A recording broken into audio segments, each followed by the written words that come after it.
మే నెల మొదటి వారంలో ప్రధాని నరేంద్ర మోదీ రాష్ట్రంలో 3 రోజులు పర్యటించేలా రాష్ట్ర బీజేపీ ప్లాన్ చేస్తోంది. జాతీయ అగ్రనేతలతో భారీ ర్యాలీలు నిర్వహించేందుకు సమాయత్తమవుతోంది. ఈ క్రమంలోనే కింది స్థాయిలోని కార్యకర్తలు, నేతలను సమన్వయం చేసేందుకు సమావేశాలు నిర్వహించేలా స్కెడ్యూల్ రెడీ చేసింది. బూత్ లెవెల్ నుంచి పార్లమెంటు సెగ్మెంట్ లెవెల్ వరకు ఉన్న ముఖ్య నేతల్ని ఎన్నికలకు సిద్ధం చేయాలని నిర్ణయించింది.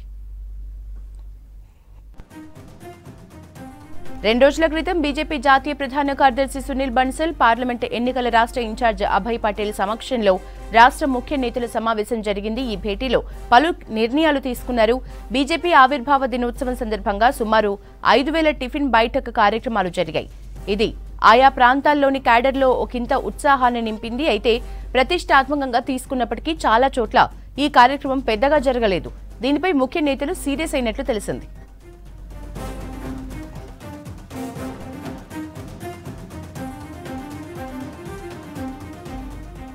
మరోసారి క్యాడర్ను కలిసేలా ప్లాన్ చేయాలని ఆదేశాలు ఇచ్చినట్లు సమాచారం. దీంట్లో భాగంగా ఈ నెల 10 నుంచి 14 వరకు పార్లమెంటు స్థానంలో పోలింగ్ బూత్ సమ్మేళనాలు నిర్వహించాలని నిర్ణయించారు.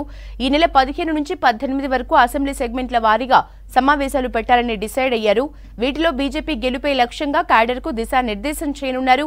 ప్రధానంగా కాంగ్రెస్, బీఆర్ఎస్ పార్టీలపై ఎదుర్కొనేందుకు కేంద్రంలో 10 ఏళ్ల పాలనలో చేసిన కార్యక్రమాల్ని, అభివృద్ధి పనులను ప్రజలకు వివరించాలని హైకమాండ్ ఆదేశాలిచ్చింది.